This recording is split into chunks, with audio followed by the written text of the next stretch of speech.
Bonjour Dominique Rousseau. Bonjour. Le consulat Sarkozy, publié chez Odile Jacob, qui dresse une sorte de bilan des institutions de la Ve République, je dirais, depuis qu'elle existe. Comment observez-vous, là, les images qu'on a vues, violentes, très marquantes, d'une partie d'Athènes, une petite partie d'Athènes incendiée, des manifestants, des forces de l'ordre déployées, pendant qu'un parlement censé représenter une avancée du bien commun ou de son pays, vote des lois qui sont extrêmement contestées, au sein d'ailleurs, même d'ailleurs du Parlement, pas seulement dans la rue. Mais comment commentez-vous cette image-là? Écoutez, d'un point de vue constitutionnel ou constitutionnaliste, ces images, je les interprète comme révélateurs d'une crise profonde, pas de la Grèce, mais du mode représentatif de la démocratie. Comme révélateur... Pas seulement en Grèce. Pas seulement en Grèce. Enfin, révélateur là. Pas seulement en Grèce. À partir du moment où le Parlement ne légifère pas en tenant compte des demandes, des aspirations, des souhaits du peuple, évidemment, le peuple se met en colère. Je crois que le peuple est patient. Le peuple est patient. Le peuple attend. Le peuple espère que ses gouvernants vont enfin prendre les bonnes décisions. Et puis un jour, le peuple se met en colère parce qu'il voit que aucun des politiques, aucune des propositions de politique publique ne répond à ses attentes et il se met en colère. Et je pense que quand un peuple se met en colère, effectivement, il y a la preuve que les institutions ne peuvent plus jouer leur rôle de lien, que les canaux sont bouchés. Et c'est ce qu'on voit dans ces pays-là. Les canaux sont bouchés, donc la contestation passe dans la rue, par Internet, par Facebook, par tous les réseaux sociaux. Regardez, par exemple, on fait des référendums en France, le pouvoir perd le référendum, il reste quand même en place. Ouais. Mitterrand, en 86, est battu aux élections législatives, il dit « je reste ». Donc il n'entend pas. Donc à ce moment-là, les gens partent ailleurs. Donc les institutions sont à la fois ce qui permet la démocratie... Et 2005, le référendum du non à l'Europe. Oui. Le référendum du... Qui a tort, qui a raison, là? On a dit, voilà, le peuple dit qu'il n'en veut pas, et puis finalement, on le fait quand même. Non, mais le référendum de 2005, si vous voulez, c'est dans ce qui m'intéresse ici, c'est que le chef de l'État, donc Jacques Chirac à l'époque, n'a tiré aucune conséquence de ce non. Et que par conséquent, les Français se sont dit, bon alors on a voté non, mais ça ne servait à rien. Donc si... nos gouvernants... Non seulement ça, puis ils ont mis aussi en cause les médias, d'avoir voulu absolument leur faire voter oui, absolument. Ce qui n'était pas complètement faux sans doute. Donc, si vous voulez, à partir du moment où la colère du peuple dont vous parlez tout à l'heure, à partir du moment où le peuple voit que les institutions qui sont faites, par exemple, pour lui permettre de faire passer ses souhaits, ses demandes, ses attentes ne fonctionnent plus, il se met en colère et il passe par d'autres voies. Et ces voies sont apparemment sympathiques parce que c'est le peuple qui s'exprime directement dans la rue, partout, etc. Elles sont aussi potentiellement dangereuses parce que ça peut mener partout, et on sait que dans l'histoire, ça mène souvent au fascisme. Et tout ça parce que nos institutions, j'y reviens, nos institutions sont aujourd'hui décalées, déphasées, par rapport à ce que le peuple attend d'une démocratie citoyenne. Ce que nous révèle la Grèce, c'est que lorsque précisément les institutions s'affaissent, lorsque le droit s'affaisse, qui gouverne? Le marché. Qui a renvoyé Berlusconi? C'est pas les institutions, c'est pas le peuple, c'est les marchés. Qui a renvoyé le Portugal, le Portugal, l'Espagne, la Grèce. Autrement dit, c'est la faiblesse des institutions et de leur articulation avec ce qui se passe dans l'espace public, dans la société, qui conduit à cet affaissement des institutions et donne complètement prise à la loi du marché. Est-ce que ça veut dire qu'une institution...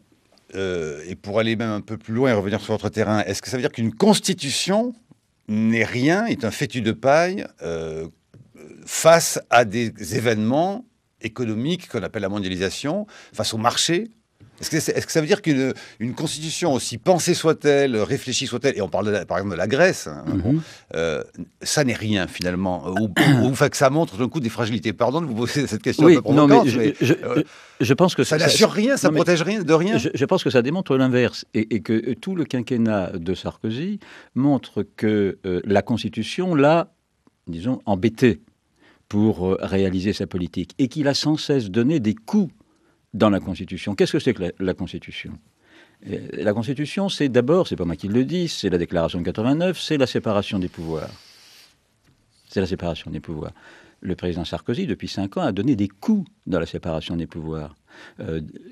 Atteinte à l'indépendance du pouvoir judiciaire, atteinte à l'indépendance du pouvoir législatif. Et vous êtes bien placé aussi, atteinte à l'indépendance des médias, puisqu'il a réformé la loi pour lui permettre de nommer directement le président de France Télévisions et de Radio France. Autrement dit, tout le quinquennat du président Sarkozy a eu pour, alors je ne sais pas si c'est pour objet, mais en tout cas pour effet, de porter atteinte à ce qui est une des pierres angulaires de la Constitution, réaliser la séparation des pouvoirs pour, et je ne vais pas citer Marx, Trotsky ou je ne sais qui, mais Montesquieu, pour garantir la liberté politique des citoyens. Vous citez, il y a bien longtemps, nos temps modernes, Dominique Rousseau, Clémenceau. Deux choses sont inutiles, la prostate et le président de la République. Que le président de la République nomme le président de Radio France et de France Télévisions me paraît une atteinte à la séparation des pouvoirs. La presse doit être un contre-pouvoir qui doit pouvoir s'appuyer sur une autorité indépendante et du législatif et de l'exécutif. Le pouvoir judiciaire également. Vous avez pu voir que je suis partisan de la suppression du ministère de la Justice. Parce que précisément, la justice doit être indépendante et impartiale. Comment peut-elle être indépendante et impartiale si elle fait partie d'un gouvernement qui est de droite, de gauche, du centre, écolo, peu importe. Mais comment la justice peut être indépendante si elle dépend d'un gouvernement partisan ? Le Parlement a été essentiellement pendant ces 50 années, une chambre d'enregistrement de la volonté de l'exécutif. Et tous les moyens, tous les instruments de contrôle dont dispose le Parlement dans les autres pays européens n'existent pas dans notre pays. Notre pays souffre d'un déficit des contre-pouvoirs.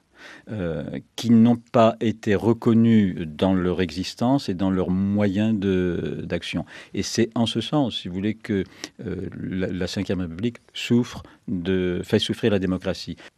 Aujourd'hui, il faut arrêter avec cette idée que le roi ne peut mal faire, donc on ne le contrôle pas.